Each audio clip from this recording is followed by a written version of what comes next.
Amigos, buenas tardes, bienvenidos y bienvenidas. ¿Cómo están? Buenas tardes, gracias por acompañarnos. María Inés, ¿cómo estás? ¿Cómo pasaste? Bien, esperando un poco más de la primavera, pero... Bueno, pero no está mal. Que... No, pero ¿cuánto hay ahora? Bueno, no está la pero estamos. No, le digo como pasé todo el fin de de semana esperando más. Porque está inestable, son días de mucha inestabilidad, pero de temperaturas relativamente altas, ¿eh? No me justifique, yo le digo mis aspiraciones, usted me consuela. Pero que no hay caso. No, el sábado la verdad que fue mucho mejor de lo que yo temperaturas altas y sol.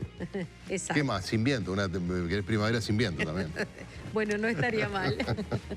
Diputada, bienvenida, es un gusto tenerla con nosotros. Muchas gracias a ustedes dos y a la audiencia. Buenas tardes. Le estamos dando la bienvenida a nuestra primera invitada, que es la diputada Cristina Lustenberg. En instantes estaremos con ella, vamos a hablar en profundidad de proyectos que la ocupan y la preocupan. Ahora le vamos a dar entrada a nuestra compañera Noelia Echeverri, que la tenemos haciendo un intensivo mientras Magdalena Correa disfruta de tibias vacaciones. Ahora, Noelia, muy buenas tardes. Estamos contigo y vamos a escuchar al abogado Néstor Gutiérrez, especializado en casos de bullying y encargado de la defensa de un caso que concretamente marca un antes y un después en la jurisprudencia de nuestro país. Muchas gracias, María Inés. Buenas tardes para los dos. Les voy a decir que tampoco la estoy pasando nada mal. No estoy de vacaciones, pero estoy pasando muy bien. Así que, bueno, saludamos nuevamente a nuestra querida compañera Magdalena Correa con sus merecidas vacaciones. Estaremos aquí, como decíamos, al pie del cañón. María, como tú decías, este es un hecho inédito. Como tú decías también, un antes y un después. Es la primera vez que la justicia falla y obliga a una familia a pagar $12.500 a un alumno que durante 3 años en un colegio católico fue víctima de bullying. El juez en el caso civil de octavo turno fue Federico Tobía. Estamos con el abogado de este alumno y de su familia, Néstor Gutiérrez. Bueno, ¿cómo ocurrió este caso? ¿Es la primera vez que los padres de un alumno son llevados a una sentencia judicial por un caso de bullying? Buenas tardes. Sí, es la primera vez que, digamos, yo he tenido varios casos de bullying y en realidad es la primera vez que lo llevan a la justicia y que se llega a una sentencia, porque generalmente o se arrepienten o hay algún tipo de acuerdo, pero este caso tiene la importancia y la particularidad que el juez pudo apreciar los hechos y determinar que allí hubo bullying y por lo tanto condenó a la familia, al menor, hoy ya mayor de edad, y a sus padres, los condenó por ser responsables civilmente. ¿Qué tipo de acoso físico, psicológico sufrió este alumno durante 3 años? ¿A qué tipo de situaciones fue expuesto? Era más que nada acoso psicológico. Él era expuesto permanentemente, por ejemplo, se armaban grupos de WhatsApp, todos se iban del grupo, él quedaba solo, se hacían reuniones, él no participaba, se lo llamaba en forma despectiva, digamos, todo tipo de maltrato psicológico hasta digamos, en el propio 2014 llegó una situación en que no aguantó más y bueno, ahí fue que se planteó un fuerte reclamo contra el colegio, ¿verdad? Sin embargo, los padres fueron y el colegio no tomó ninguna medida. De hecho, la justicia falla y obliga a la familia de este alumno que acosaba, que era el líder y acosaba a este otro alumno del colegio, pero no al colegio porque no encontraron pruebas de que los hechos ocurrían ahí. Cuénteme toda esta parte de la historia. Bueno, sí, el tema es que el juez consideró que no quedó demostrado en el proceso que el bullying se producía dentro del colegio, porque los lugares más frecuentes son en los patios, en los recreos, en la salida, cuando van a hacer deberes, en fin, otros lugares. Entendió que el colegio no había actuado con negligencia, sino que había actuado de acuerdo a la normativa, a la práctica, a los usos y costumbres, y por lo tanto no lo condena el colegio. Ahí nosotros tenemos un pequeño punto de vista diferente, porque entendemos que el colegio sí debió adoptar medidas, porque la situación fue denunciada en agosto y hasta diciembre tuvo tiempo de tomar medidas realmente efectivas. para que el adolescente se dejara las instalaciones del colegio, ¿no? Los padres denunciaron esto al colegio, le pidieron que lo cambiaran de clase, pero desde la directiva del colegio no tomaron medidas al respecto, no lo cambiaron. Exacto, no lo cambiaron de clase porque, dada la altura del año que se encontraba, en el mes de agosto, entendieron que era, a su criterio entendieron que era contraproducente o nocivo para mi cliente. Esto claramente no es así porque fue peor, es decir, la situación de dejarlo en la misma clase fue peor porque ya el tema de los agravios iban increyendo, entonces evidentemente esa no era una situación ideal. Con respecto al alumno que acosaba a la víctima, era un líder nato dentro de la clase. Cuénteme un poco el perfil psicológico. De hecho, fue sometido a pericias psicológicas. ¿Declaró también ante la justicia? Sí, él fue sometido a pericias psicológicas y psiquiátricas en sede penal. Lo que pasa es que las pericias sí arrojaban un comportamiento incongruente.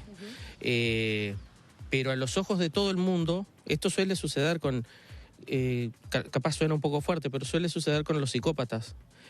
A nivel, digamos, del público, de sus allegados, de su entorno, no lo ven así.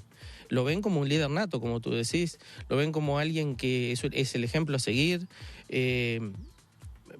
como alguien que está por encima de la media, cosa que las pericias psicológicas y psiquiátricas demostraron que no era así.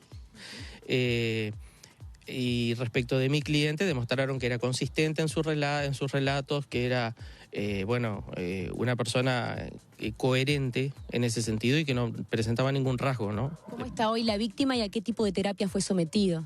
Fue sometido a terapia EMDR, que significa que es una terapia de reprocesamiento de datos, una terapia psicológica. Hoy está, afortunadamente, gracias no solo a esa terapia, sino que tiene un entorno familiar maravilloso. Los padres y su hermana, digamos, es un entorno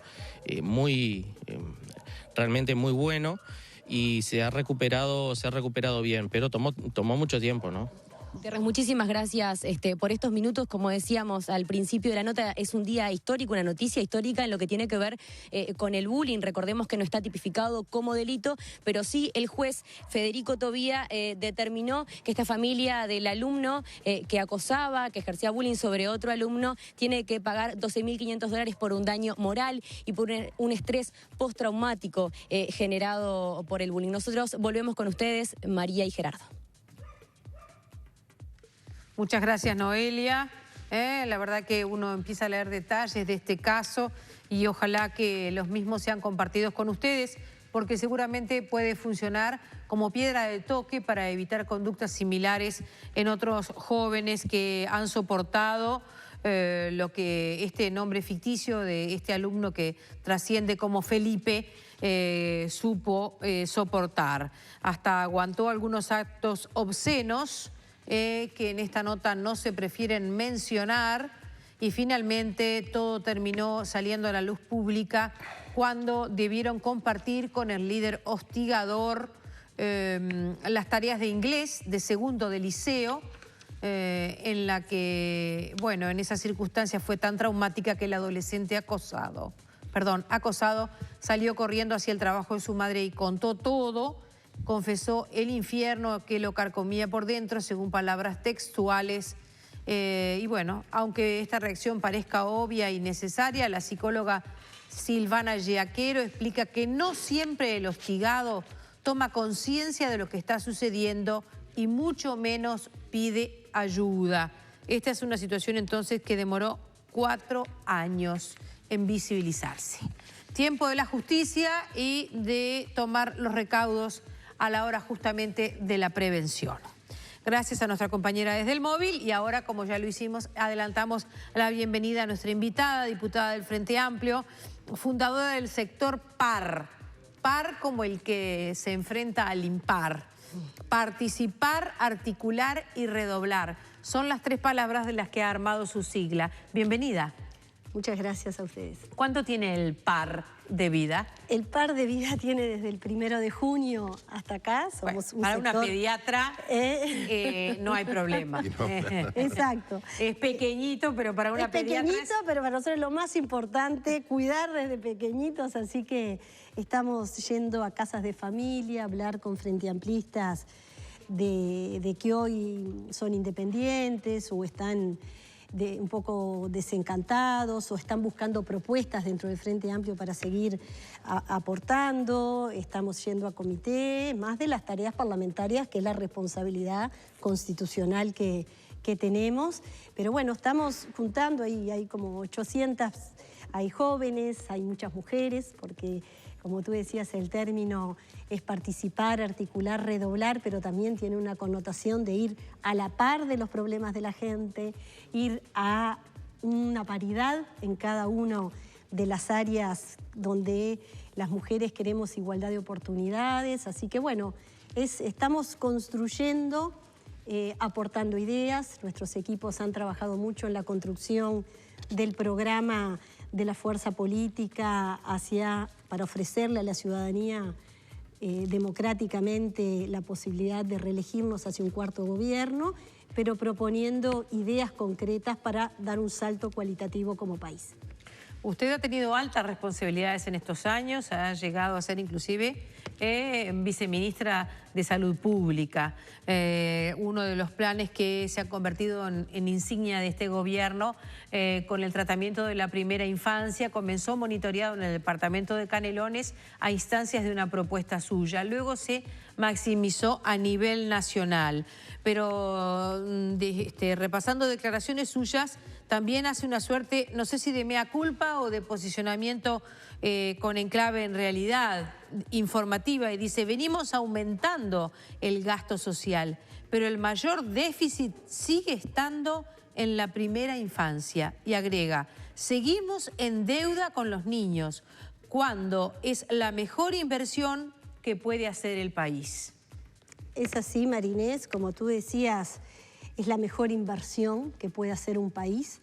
Un país como el nuestro, que somos tan pocos habitantes, que en el año 2017 nacieron solo 43.000 niños, que también es una muy buena noticia porque ese descenso habla de políticas de salud sexual y reproductiva y de un descenso sobre todo en un problema que el Uruguay tenía estancado hasta el año 2015, que es el embarazo en las niñas y en las adolescentes de forma no intencional, que también es otro problema que realmente marca mucha inequidad y segmentación social. Pero volviendo al tema, como decías, nosotros comenzamos apoyando a la Intendencia de Canelones, liderado por la profesora Gabriela Garrido en el programa Canelones Crece Contigo. Después sí propusimos extender en el año 2012 al expresidente José Mujica el programa Uruguay Crece Contigo, y desde nuestro rol de subsecretaria trabajamos liderando en algunos espacios y coparticipando con otras instituciones del Estado y del Poder Ejecutivo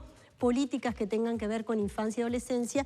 Pero cuando tú decías hoy, hay todos los estudios de inversión del gasto público social en el Uruguay históricamente invierte mucho menos, casi un tercio en los hogares donde hay niños y adolescentes que donde hay adultos. Esto hace 30, 40 años que tenemos esta situación y ha aumentado en los últimos años. Sí, desde que el Frente Amplio gobierna, reordenando la matriz de protección social, pero también destaco que hay muchas políticas que hace muchos años viene haciendo el Uruguay. Los centros CAIF son una política Estado desde el año 1989. Hay la universalización de la educación inicial de 4 y 5, esto viene desde el 90 hacia acá. O sea, tenemos algunas señales de que el Uruguay, y a partir del año 2005 se viene reordenando lo que invertimos y cómo invertimos, pero hoy es muy poco todavía lo que invertimos en los niños y sobre todo en las familias con niños de 0 a 6. Con ese tema volvemos luego de esta breve pausa.